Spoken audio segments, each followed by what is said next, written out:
Green Mountain Power's College Connection is sponsored by College of St. Joseph and Stafford Technical Center.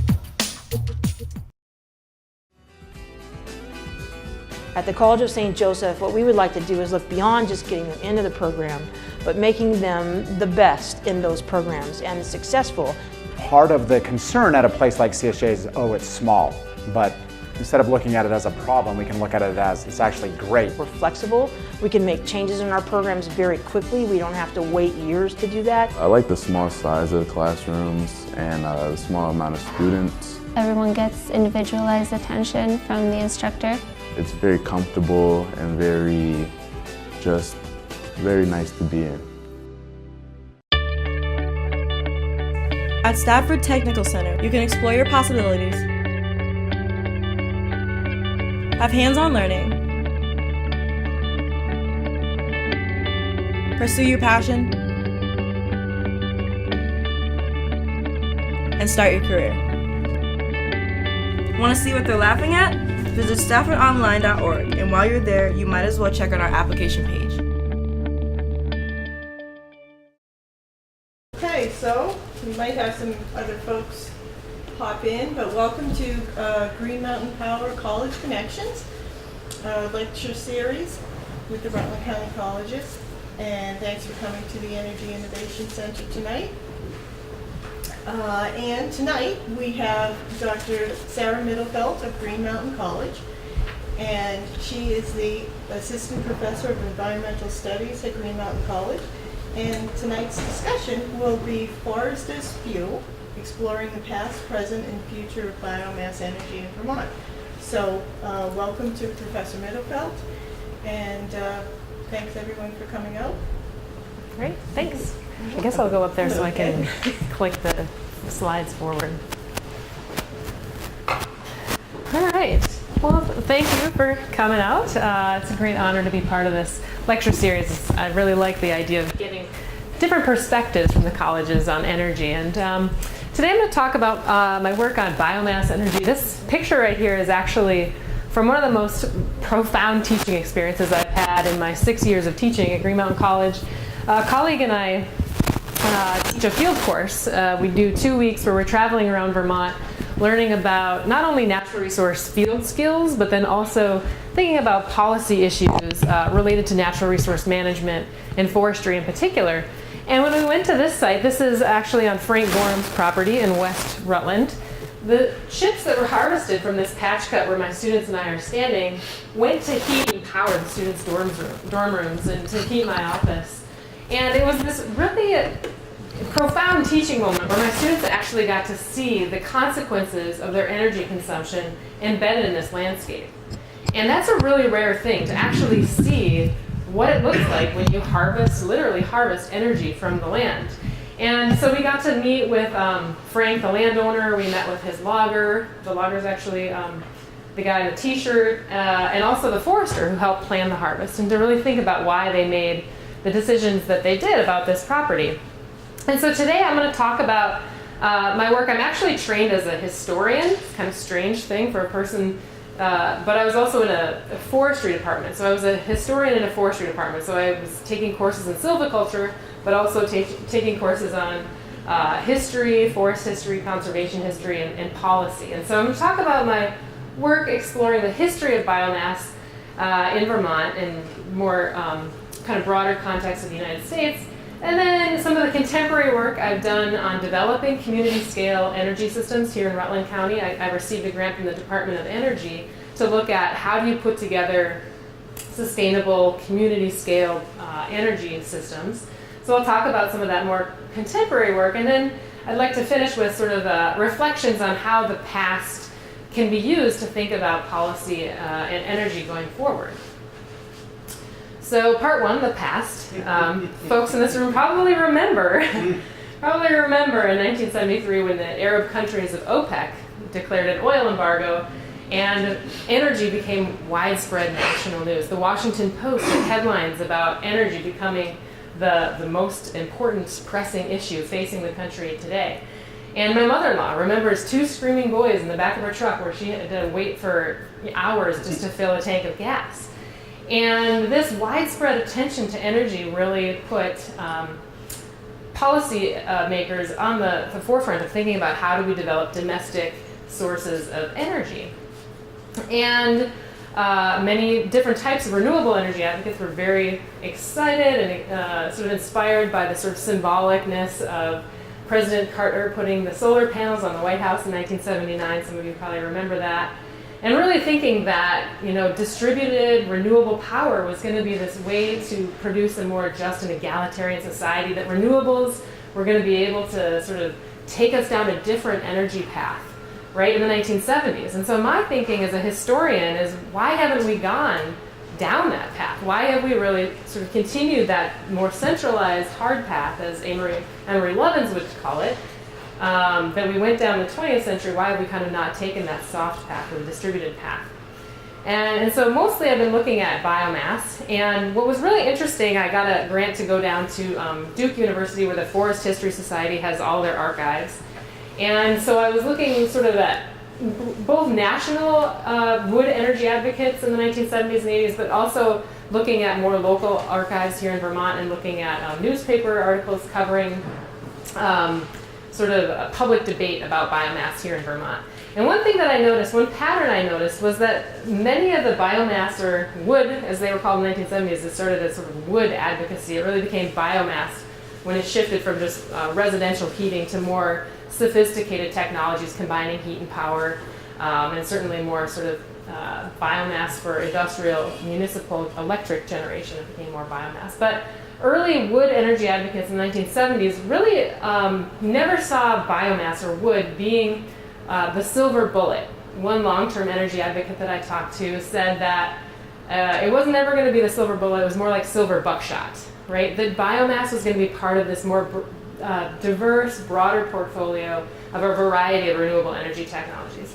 And they really positioned advocacy for things like biomass, solar, wind, in kind of opposition to what the federal level was looking at in terms of the primary way to create domestic energy, which was nuclear, right? In the 1970s, that was really going to be the way to replace the massive amount of energy we got from fossil fuels. Was going to come from nuclear power. But biomass energy advocates often kind of were opposed to that, thinking about diversifying the energy economy.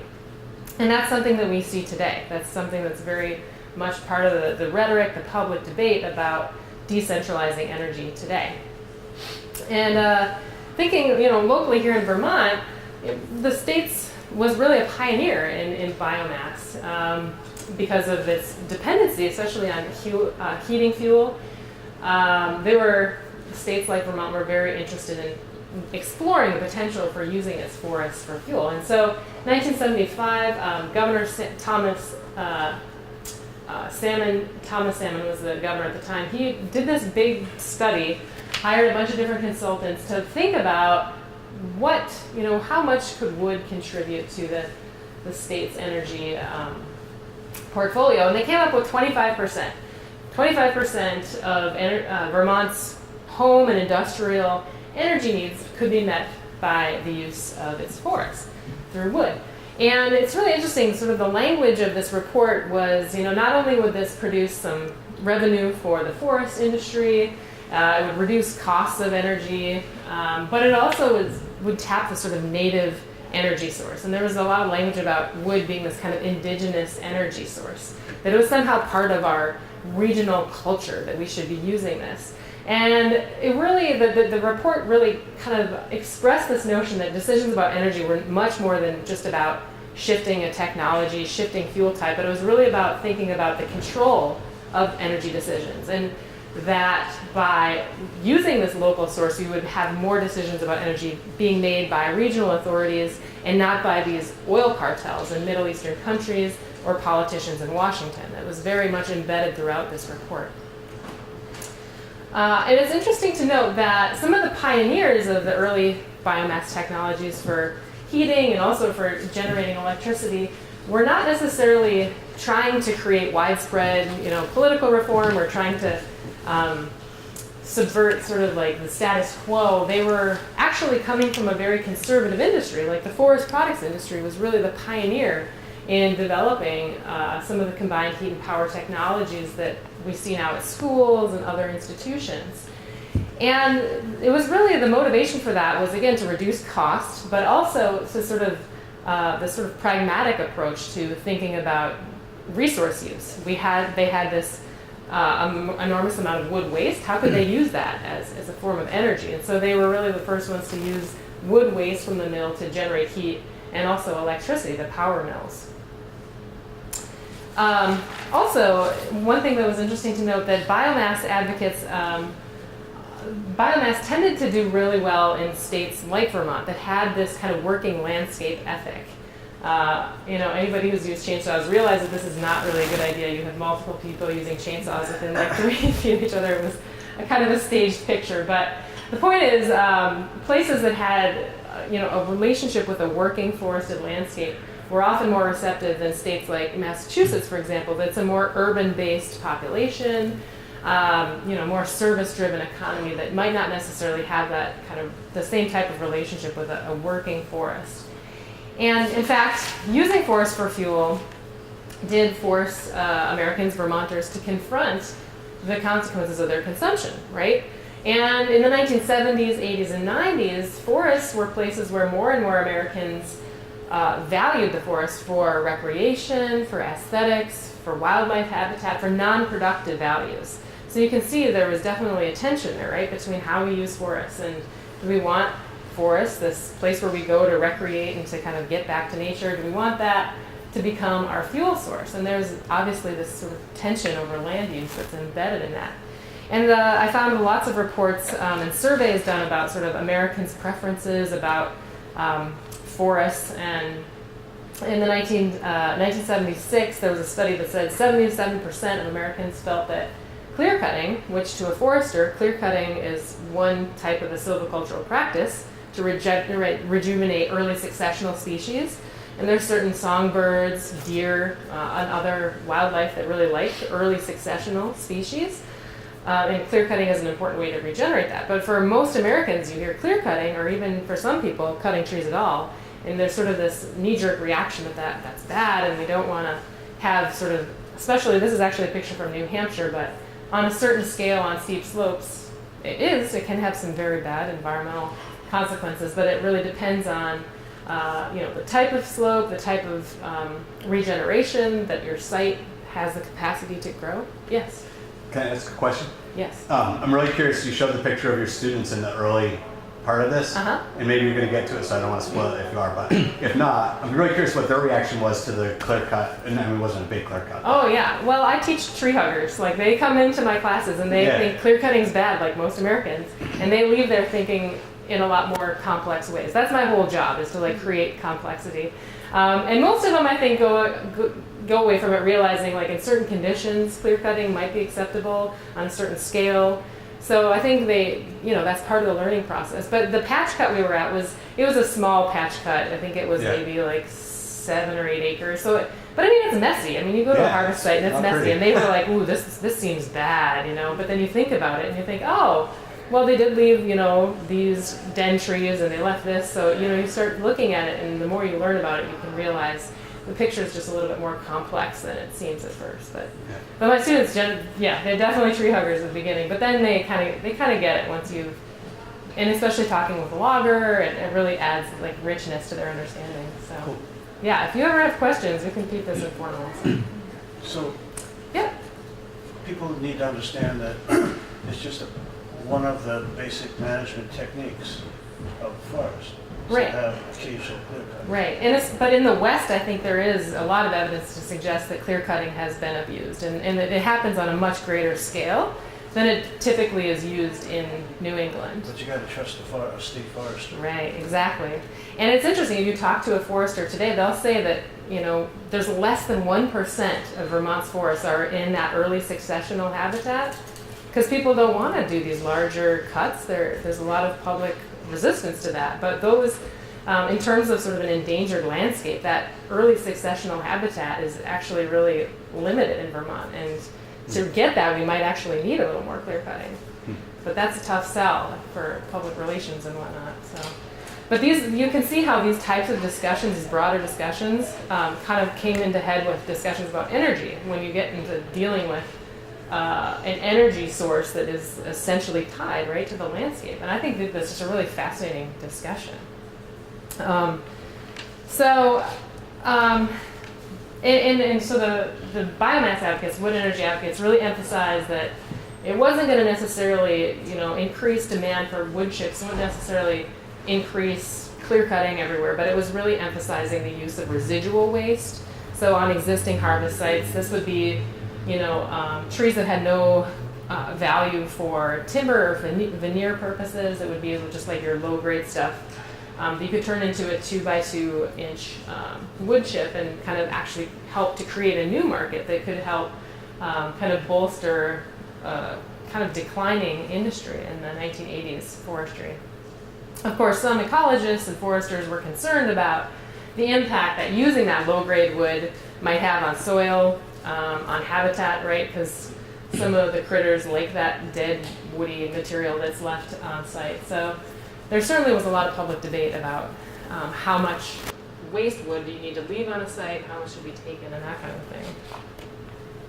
So just kind of recap, I really think looking at some of the public debates since the 1970s about biomass, it's really involved different ideas about proper forest management, what's acceptable as a silvicultural technique, and environmental protection. And this is what I think is really fascinating, like these different types of environmentalism. Like you have the folks who say, we have to get off fossil fuels no matter what. Then you have the folks who are all about the critters and they say, well, we want to make sure we're really protecting habitat, this sort of conservation biology folks. And then you have other types of people saying, well, we want to make sure we're doing this in a socially responsible manner and that the benefits and burdens that come from new sources of energy are being distributed equally, and the environmental justice people, which I'm going to be talking about that in just a second too. So there's sort of, I think biomass energy really brings out these different threads of environmental thought and really shows how since the 1970s environmentalism has really become a much more diverse landscape of thinking and ideas and activism. And it's also kind of related to that, these different debates about biomass have involved different attitudes towards resource extraction. And I think we're very fortunate here in Vermont where we do have this strong working landscape ethic where people realize that you can never do nothing, right? We always have some kind of impact, and that if we can use our resources responsibly and in a more involved way, having a more direct relationship, maybe that can teach us something about sustainability going forward. And also, debates about biomass have involved these sort of underlying questions about the centralization and decentralization of political power. And again, if you think about, there's this great book by a political scientist at Columbia called Carbon Democracy. If you ever get a chance to read it, I've used it in a class that I teach on the geopolitics of energy, and it's really well researched, and it provides evidence to look at how the 20th century really gave rise to an international globalized economy based on fossil fuels, and that sort of the centralized powers that we have today are linked to the evolution of fossil fuel industries. And so there was this sort of like lingering thinking about the decentralization of energy through biomass and other forms of decentralized power that is also linked to the decentralization of political power, which I think is a really important theme to bring up. All right, so now I'm going to shift into some more of the kind of like contemporary work that I've been have done since I guess we started in 2000, let's see, it was 2010 really where we got the grant. I was working with partners from the Hubbard Brook Experimental Forest. I don't know if anyone's heard of them. They're a long-term ecological research station in New Hampshire. We got this grant from the DOE to look at how do we develop community-scale biomass systems. So when I got to Green Mountain 6 years ago, Green Mountain College, as some of you might know, we have this cogeneration facility, so it provides about 80% of our heat, and it's supposed to do 20% of our electricity, but something's wrong with the turbine, so it's not quite there yet, but it has the potential to also produce some of our electricity. And I thought, the year I got there, the governor came down, they did the big ribbon cutting, and I thought, this is an awesome teaching opportunity, right? To help my students really think about where's your energy coming from, what are the impacts of that, and how can we kind of monitor that and think about it for the long haul. So this grant we got was to sort of build the Poultney Woodshed project. So we liked the idea of the woodshed. Some of you probably are familiar with like the concept of the food shed, which the local food movement uses to really think about sort of the geography of where is your food coming from. And so we kind of use that combining with the whole idea of the woodshed, right? Like where you store your wood. Think about local wood as a source of energy. So there were 3 primary goals of this project. One was to help Green Mountain College, where I teach and where I work, achieve carbon neutrality by finding a local sustainable source of biomass. We were actually the second carbon neutral campus in the nation. And one of the reasons we were able to claim that was by building this biomass plant. And so with biomass, the basic idea of carbon neutrality, we can say we're carbon neutral because the trees that we cut and turn into wood chips and burn to produce power and heat primarily for our buildings, the idea is that new trees will replace that carbon that's being burned and released as carbon dioxide in the process of creating energy for us. So that was the primary goal, becoming carbon neutral. Second, sort of thinking about the economics, trying to support our local forest industry around us. Poultney, Rutland County, obviously still has a viable forest products industry around here, so we wanted to support the local economy in that way. And then the third piece, which I thought was really interesting, was how can we tap that momentum around local food, which is thriving here in Rutland County. It's huge. How can we tap that sort of civic momentum around local food and channel that towards local energy through the use of wood? And I'll kind of talk about what we did through this project. So the first step was defining the woodshed. Much like the food shed, you have to kind of think about, okay, what's the distance, where we draw the boundaries. And so I apologize if you can't see this, but we basically created a series of maps with, this is just land cover, and these concentric circles just represent different distances. So the first one is about a 10-minute mile as the crow flies. This is about 15 miles, 20-mile buffer from Green Mountain College, where we're located right here, right next to New York. We're right on the border. And, this basically told us what we kind of knew, which is we live in a forest-rich region. The green just represents forest. The kind of yellow is agricultural land. So this just sort of suggests that there's a lot of trees out there. And, if you're thinking about local energy source that's place-specific, biomass seems like a good way to go for us. So, but we realized, as the crow flies is not how the roads were designed in Vermont. So we also wanted to think about drive time. If we're actually sending loggers and trucks up and down these roads, how long does it actually take to get from different forests to Green Mountain College? So these are just sort of different levels of time based on distance traveled on roads.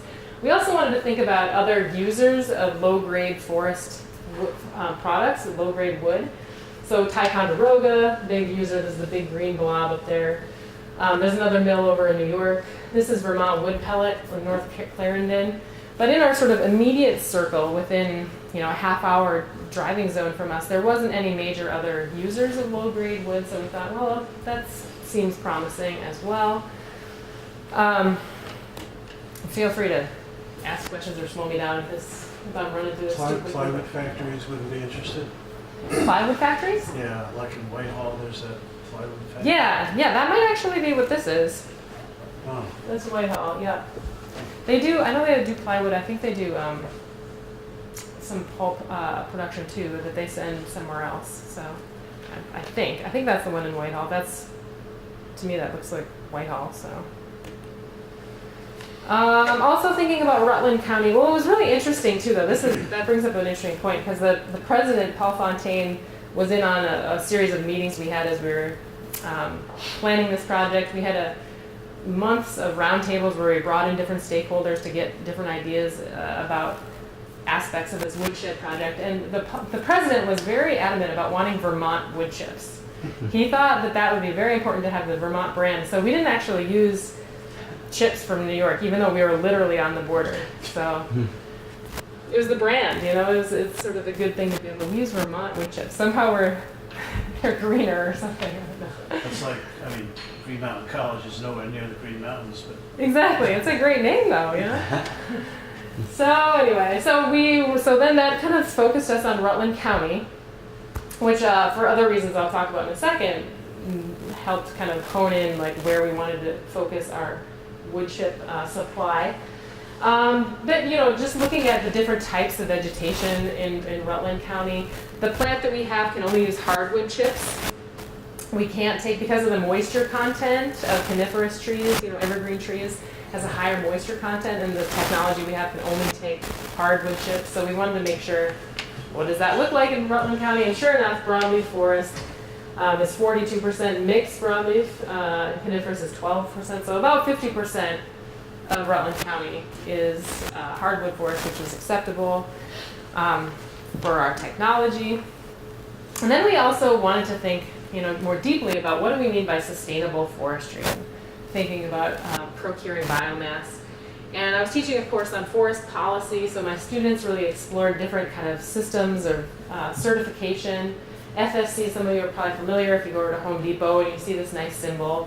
It's a third-party certification system where you have this organization that can send folks out that can make sure that there's like a list of standards that are being followed on a particular property. So making sure you have like a 100-foot riparian buffer, like, watershed protections, that you're not harvesting on steep slopes. There's sort of a list of criteria that make these kind of the cream of the crop in terms of ecological sustainability. The Forest Guild is a consortium of forest ecologists, primarily in New England, but I think there's some folks from the Southeast as well as part of that. And they've come up with their own harvesting and retention standards for biomass. Many states have their own biomass harvesting and retention standards. Vermont does not. There's been some debate about whether or not Vermont should.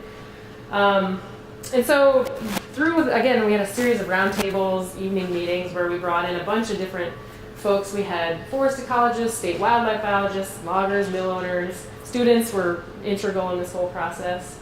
To really think about what do we mean, Green Mountain College, when we say sustainable forestry. What does that mean to us?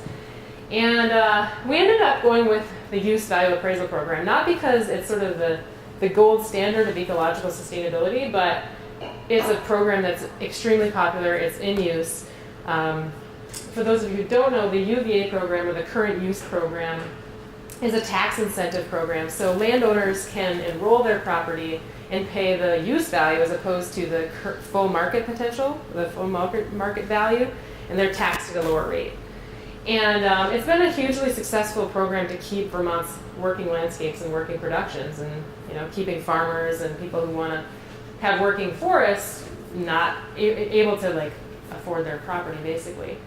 And the reason we kind of decided to go with that was, and not FSC, is because the Rutland County Forester at the time was a good friend of mine, and he told me that less than 5% of Vermont's forests have this third-party certification on their property. So there's not, just politically, it really wouldn't make sense to have this gold standard if it's not accessible to people, because there's a cost associated with having that extra level of certification. Whereas use value appraisal is extremely popular. As I mentioned, about 20% of Rutland County is enrolled in the UVA program. So we mapped out, again, this just shows you the distance from the college, and you're not going to be able to see the detail, but basically the pink areas are properties that are enrolled in the use value appraisal program. And to be in the program, you do have to have a forest management plan that's overseen by a forester, and also every 8 years overseen by the county forester too. So there is some level of assurance that you're not out there raping and pillaging the forest. And there are things like riparian buffer protections, wetland protections, ecologically sensitive area protections, and things like that. So there are some standards in there, even though it's not necessarily up to maybe the FSC level. And it was interesting because my students really equated this whole debate with the organic versus local discussion in food, where organic standards might be the cream of the crop, might be great, but if it's more costly and your neighbor, maybe the local apple is acceptable. So for pragmatic reasons, we decided to start with targeting landowners who were in the UVA program.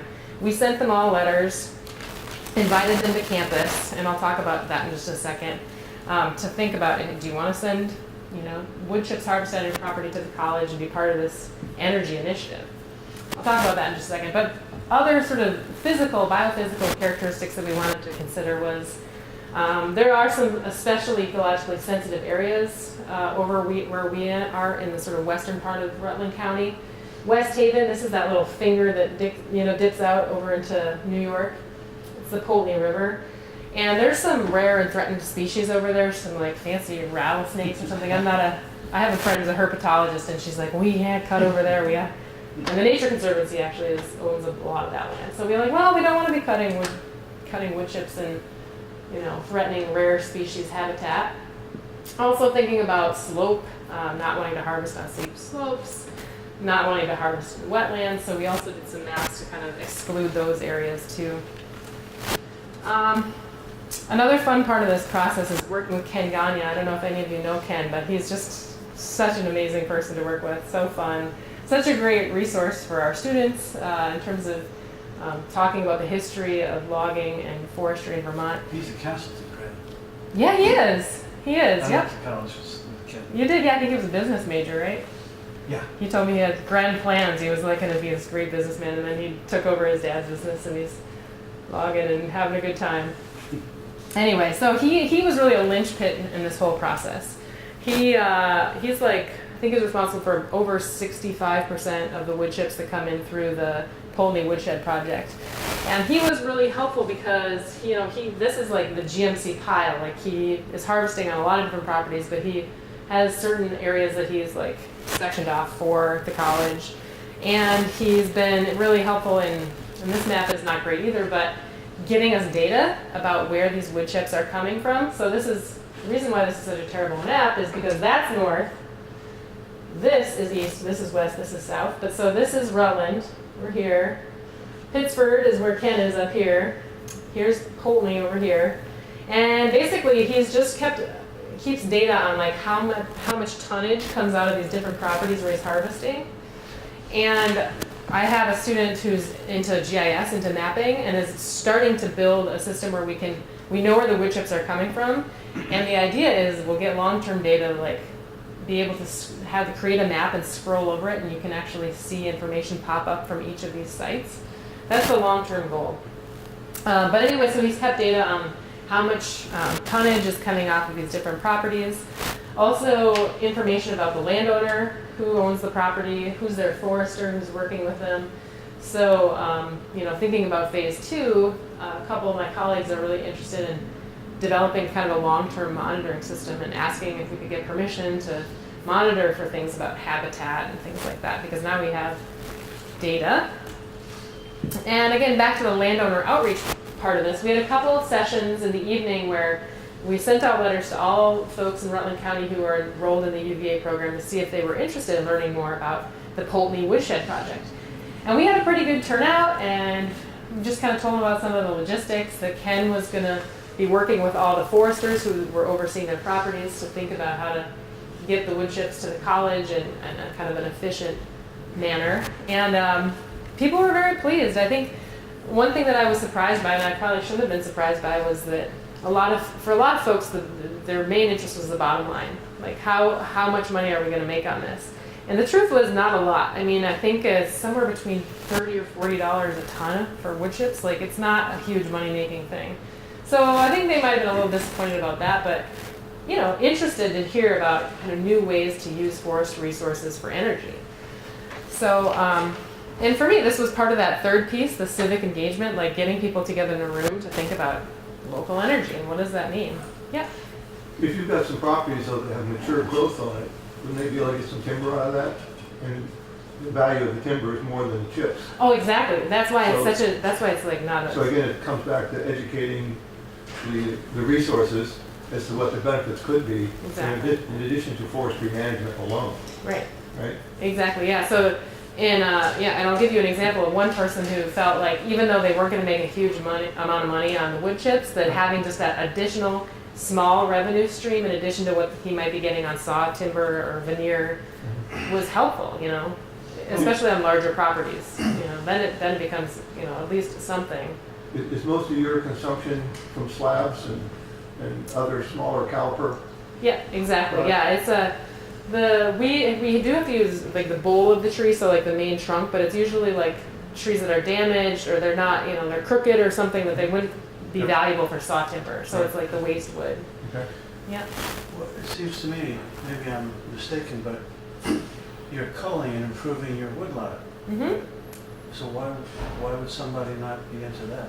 Yeah, well, and that's exactly the argument that most foresters would say, that this is great. It's a win-win situation. You're harvesting for your saw timber, your traditional forest products, but then it also creates this new market for energy, and while you're helping solve the big energy problem with fossil fuels, developing local systems of creating energy, and then also potentially improving the quality of your future stand, right, by removing those trees. So that's definitely part of it.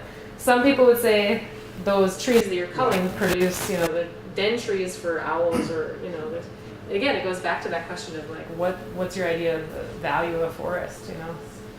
It's interesting.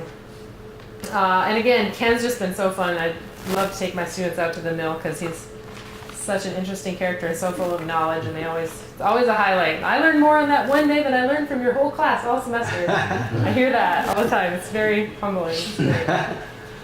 So again, that was a picture I showed up over at Frank Orem. This is Fred Nicholson. I don't know if you guys know him. He is part of the Rutland Regional Planning Commission. He worked doing forestry for the state. He was the forester on this property, so he was fun. Oh my gosh. We had like 12 students. He had shoved them all in the back of his pickup truck, and he was like running around on this property. It was a very memorable experience for the students, and they thought he was kind of this very charismatic and fun fellow who had just a rich knowledge about forestry. And so connecting the students to these people who have just long-term memories and histories and knowledge of forest management in Vermont has also been just a great aspect of that project. But Frank was also the one who had this great quote from the project when we were talking with him. This is his property there in West Rutland, and said, dairy farming in Vermont is a hard way to lose money. He is a dairy farmer amongst many other things, I guess. And for him, even though wood chips was not going to be his bread and butter, was just having additional buffer, just that a little bit more sort of diversity of his sort of economic plan that was valuable. It was great. And so again, I think this is, if you think about sort of the broader working landscape, biomass can have, especially on a community scale, small scale, can have this sort of like create these kind of win-win situations. Okay, so as I was working on, organizing these roundtables, teaching students and doing the field class and trying to really build these community scale biomass energy systems, I started reading the literature from environmental justice advocates and about biomass energy actually doing more harm than good. And I think if you've all heard debates about public debates about biomass, it can be really conflicted. Like there's some people who are very anti-biomass. So I wanted to look into that and really explore the roots of that opposition. And what I found was that especially a lot of the protest was about large industrial electricity generating biomass plants, and particularly in the Midwest, and some in Massachusetts actually. And a lot of the environmental justice advocates were saying that, the problems associated with especially coal plants are just being perpetuated when you replace coal with biomass. Biomass is not this benign energy source. There are very, very bad public health problems associated with it. There's more particulates on a ton per ton basis. If you compared biomass with coal and oil, there are more particulates with biomass. There are more VOCs, volatile organic compounds, and carbon monoxide with biomass. It produces less sulfur, potentially less carbon, less nitrogen oxides. So there's certain trade-offs, right? And so the NAACP has recently came out with a study that said African Americans who live near power plants that burn either biomass or fossil fuels are more likely to suffer a variety of health effects than other Americans. And so again, there's this idea that, especially for municipal plants burning biomass, that maybe you're just perpetuating some of the social inequality that we have with fossil fuels. And I thought, oh no, well, what are we doing here promoting biomass when there's serious public health problems? And so I got some funding to hire a student to help me think about, well, is that the case in Vermont? What is Vermont doing in terms of like distributing those burdens that do come with biomass. And so we did a study, this was published in the Journal of Environmental Justice last summer, looking at just community scale biomass systems in Vermont. So Vermont, there's 48 schools that are heated primarily. Some have combined heat and power technologies, but primarily heated with biomass. And so we created a map of these 48 schools, which are represented in the little red buildings here. And we wanted to see if there's any correlation between that and income. And so we got median household income data for all the towns in Vermont, just to see if there's any patterns. And we really noticed that there wasn't much of a pattern. It seemed that biomass plants were, so the darker green areas are wealthier communities. So you have like the wealthy suburbs of Burlington, and there's biomass plants there. There's about an equal number of biomass plants there as they are in sort of lower income areas, like up in the Northeast Kingdom, some areas in southeastern Vermont. And really the bulk of biomass plants, schools that are heated with biomass, tend to be in the sort of median income zone, like $46,000 to $60,000 tended to be like that was where most biomass plants were located. These are sort of smaller community scale systems. And so the lesson that I learned from doing this research, talking with a lot of folks who are involved in public meetings about schools transitioning from typically electricity generated or coal or fuel oil types of heating technologies to wood. There was a lot of public debate about that. And what I found was that in terms of distributing the benefits and burdens associated with biomass, Vermont has done a pretty good job, I think, especially at the community scale. And we did just look at income, we didn't look at race. But I think one of the reasons why this might be was Vermont has a very long history of strong local governance structures. We're all probably familiar with the town meeting day. And because these new technologies, these heating, usually wood boilers, were being implemented and paid for through public money at public schools, there were, public forums for discussing how those should those technologies be paid for by public money. And so they had to go for referendum, voted on at town meeting day. And for the most part, there were a couple of places where there was protest and the plants did not, the wood heaters were not built. But for the most part, communities around Vermont seemed pretty supportive of this. And I think that speaks to, again, that idea that decentralizing energy in terms of the fuel type often means decentralizing decisions about energy technologies, which is a really, I think, interesting and often overlooked element. I'm really curious about the CO2 and other outflow from these plants and how they compare to burning oil, number 2 heating oil and things like that.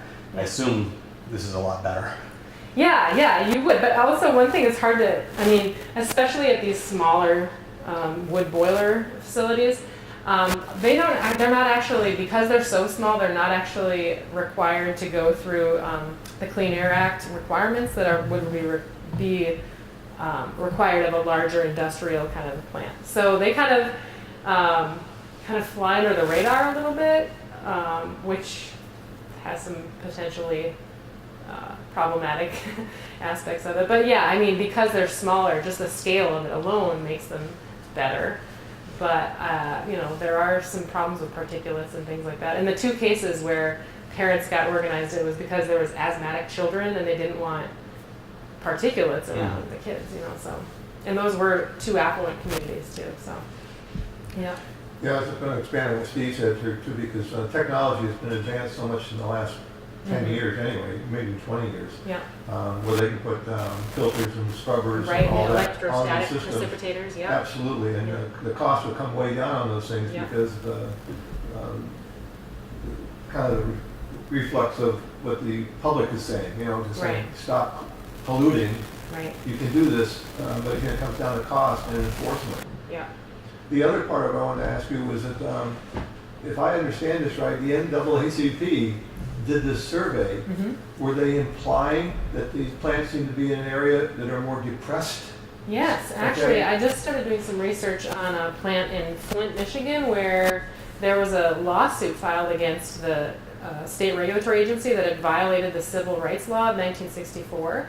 And they were claiming environmental racism because they said that it was targeted because it was a low-income African-American neighborhood. Mm-hmm. And there's been a number of studies, not just in biomass, but our energy around the state that has proven that it is actually a civil rights violation because of its, institutional racism by targeting, these polluting factories in low-income, often black communities. Mm-hmm. Or a depressed neighborhood. They don't have the resources to argue their point, exactly. so to speak. Exactly. But what's really funny here is that for years, Vermont has been known as the whitest state in the country. Right. Okay? Right. So it's good that you went back and looked at the medium income sectors and not looked at color, because that'd be non-existent. Yeah, that's exactly why we didn't really look we have no those problem areas. up here. Yeah. Well, and then the one area in Burlington that it does is those two things are pretty linked, right? Yeah. Like right in Burlington. But was there another question? I thought I saw. There's a question. It was answered. Oh, okay. I was going to ask about the filtration methods. Yeah, and that's an excellent point. Yes, I mean, they do have, even in the last 10 years, I would say that the technology around filtering and has really helped a lot of those air quality issues. How effective are those methods, and how much do they cost? That's a great question. I think they're pretty effective. I know for us personally at Green Mountain, that we do because we are just above the threshold where you have to go through the regulatory process that's required in the Clean Air Act. Mm-hmm. And we do have like an electrostatic precipitator that has made us compliant with all the federal regulations. So I assume, and I don't remember how much, I don't know how much it costs. Okay. But is it a large energy consumption? Because electrostatic, assume it uses some kind of capacitance, which doesn't require any current, so probably low power, right? Or, presumably it could be, powered with the turbine that's part of that the combined heat and power system. Yeah. Mm-hmm. I have two thoughts, and maybe you're going to address this at some point, but I know with, talk about the topography and geography, wood smoke in the west, certain parts of the Rockies were a problem, whereby in the east, in Vermont, New Hampshire, it wasn't considered problem due to the climate, due to the mountain formulations or whatever. Mm-hmm. And also, I don't know if, were you here when Governor Dean and the plant at Ticonderoga were battling it out because they wouldn't pay the money for the extra scrubbers over there? I wasn't here, but I read a lot about that controversy. Yeah, and that's lingering. I mean, that debate certainly has trickled into discussions about biomass, for sure. Yeah. Is there any difference as far as particulate matter between using a biomass generator as opposed to like just burning firewood? Oh yeah. I mean, I think actually residential systems, again, no technology on those have become really advanced too, really great. You get a nice wood stove today, it's completely different than a wood stove you would have bought in 1970 in terms of the particulates that's released. But I would say on some level, because the larger industrial scale systems are subject to federal and state regulations, there's more oversight than the really decentralized wood stoves. I know in Poultney, just anecdotally, I live in East Poultney and I bike into Poultney, which is about 2 miles. It's a slow, kind of very gradual hill. And on a cold morning, when I kind of come down into the hill, there's just wood smoke everywhere. There's a cloud of wood smoke, and it's from all of the people burning, old wood stoves. And so there's definitely, and there's no regulation of that. Whereas a larger system, you do have regulatory oversight. So that's an excellent point too. All right, well, I'm going to just kind of wrap up with this sort of implications for the future section. But then I really appreciate all your questions, and if you have more, I would love to answer them or attempt to answer them. So what does all this mean? The history, this work that we've been doing with the Poultney Woodshed Project for the future. Well, the Comprehensive Energy Plan, many of you I'm sure are familiar with, it's by 2050, Vermont is going to be 90% of Vermont's energy is going to come from renewables, right? That's the goal. And one part of this plan, they state that, quote, we have no illusions that our march toward the mid-century goal will be or should be linear. The next decade is a time for focusing on heating efficiency as effectively as we've focused on electric efficiency in the past decade. And so given this sense of sort of non-linearity, I think it's really important that we think about sort of the past, and really the recent past, of biomass, especially if we're thinking about heating.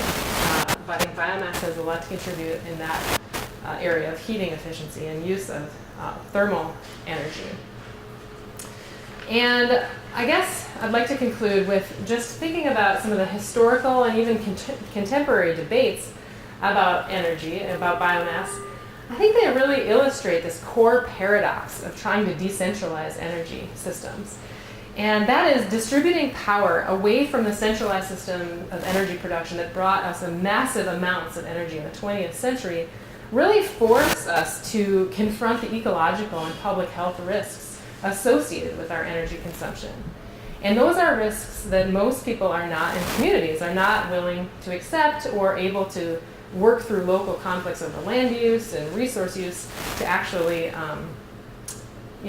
create local energy. I mean, there's certainly economic barriers, there's political and policy barriers to creating local energy, but I think it's also important to notice that there's sort of these underlying cultural barriers as well. And that despite the promise of local power, these hidden risks and these complicated political dynamics are things that, a lot of communities are unable to work through, or have slowly been able to work through, more slowly perhaps than early wood energy advocates in the 1970s would have thought. So although there have been many technological barriers, there's been lots of decisions about fuel types and how much wood can contribute to overall energy portfolio, those things are often overshadowed, I think, by more fundamental cultural ideas and these socio-political dynamics.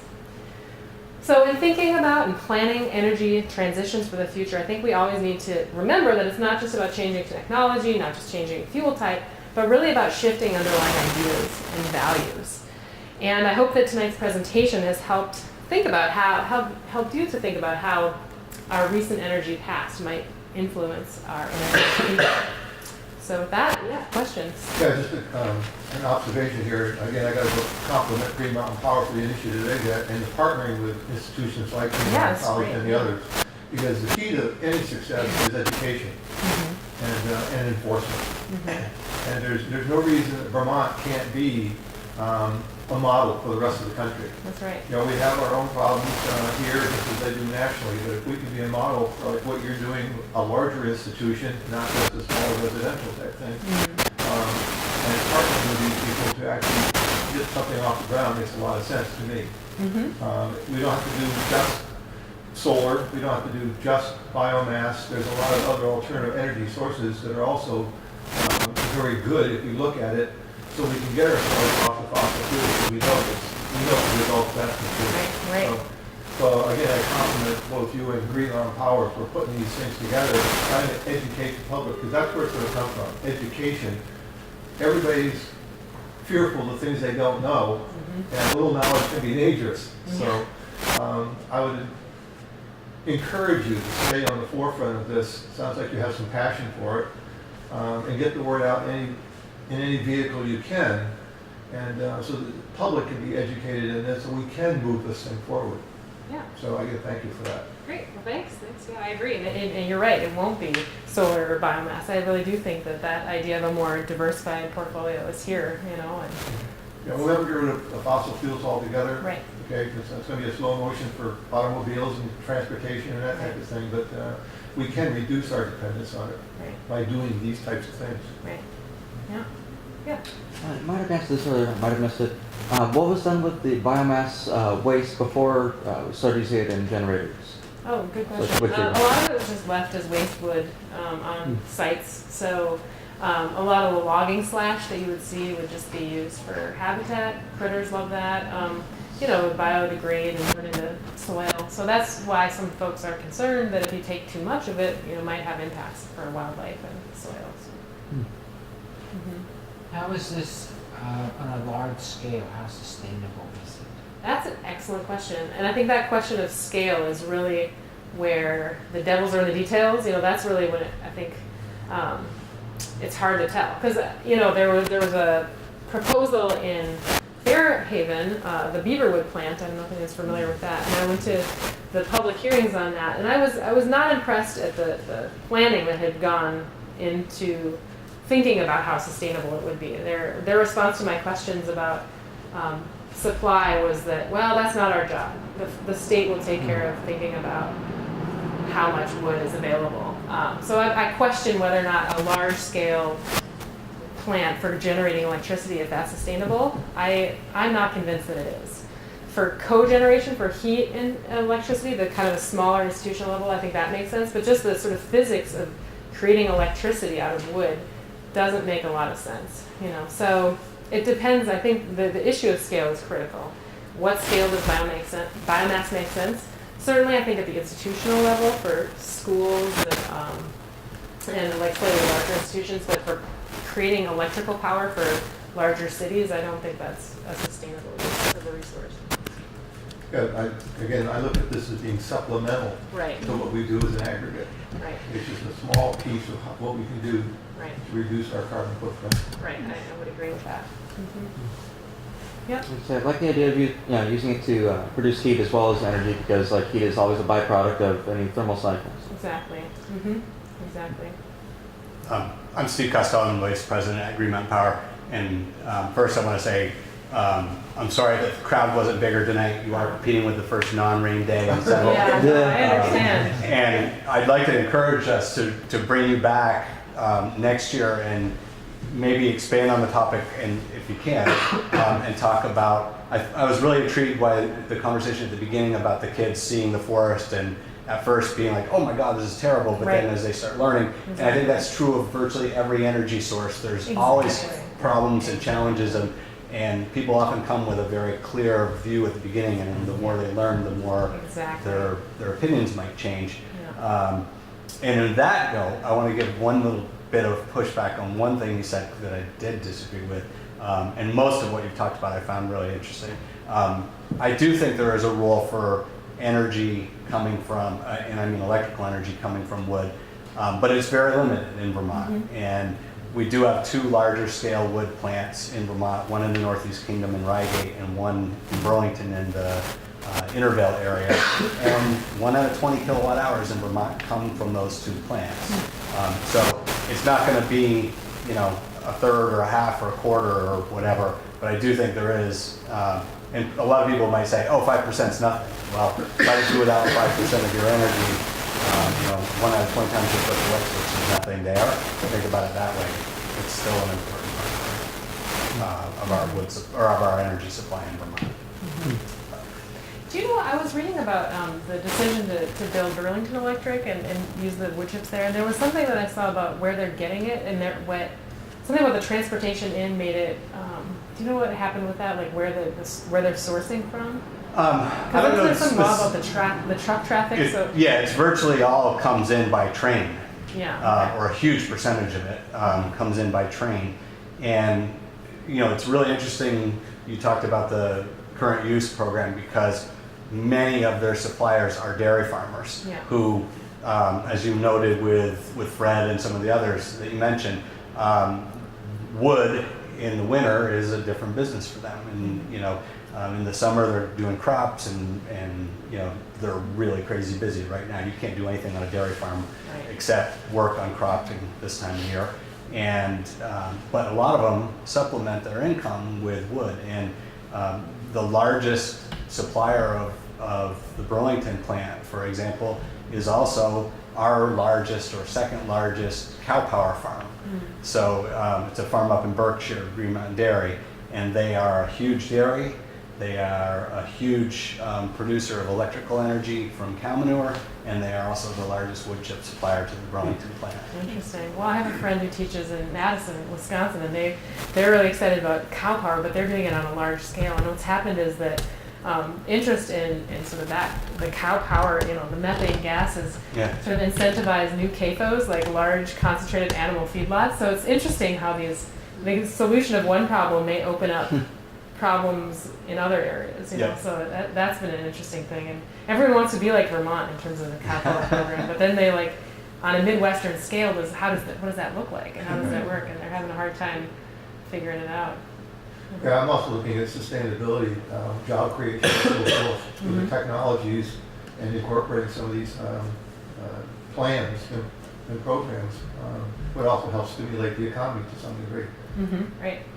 Yeah, absolutely. Yeah, I think even Chris Brooks over at the Vermont Wood Pellet is a great example of a young energy entrepreneur doing great things. And, yeah.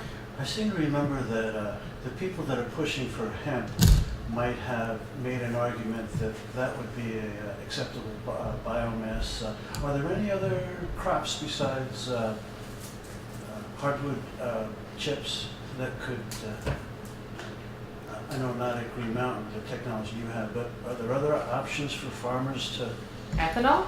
That's, I mean, when you talk about biofuels, most people say ethanol, that's like the major, corn, is the primary. When you look at sort of like the biofuels as part of the national energy portfolio, and you look at the huge chunk of biofuels, you're like, wow. I'm thinking wood, and they're like, no, that's corn. So that's certainly, and then there's a lot of interest in perennial grasses out in the Midwest.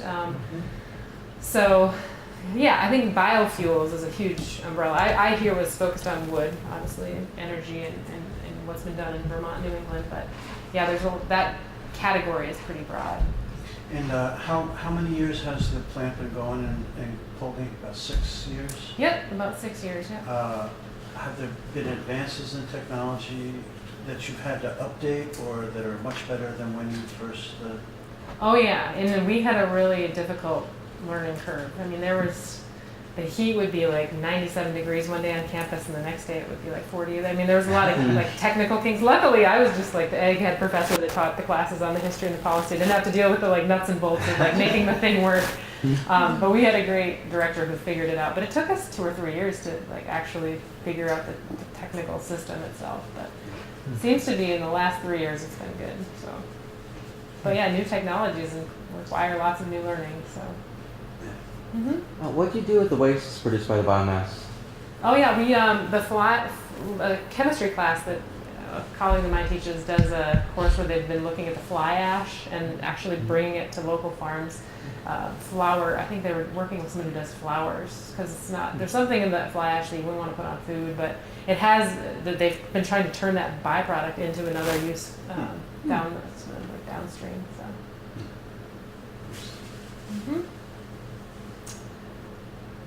Any questions? If there's no other questions, I'll just say thank you very much. This is really interesting. Yeah, well, thanks for having me. Yeah, and I think Green Mountain, as Jerry said, deserves a lot of credit. Like you just said, often when you're on the lead edge of something, you're the one who has to work out all the problems with a system like that. And there's not a lot of, there's no manual to teach you how to do it. And I think Green Mountain deserves a lot of credit for what they've done over not just with the biomass, but with solar and other things, and their whole focus on education on the environmental front has been really important to Vermont and really great for this region as well. Yeah. So, and great speech. Thank you. Great. Thank you very much. Thanks for having me. And how much credit or how much do you claim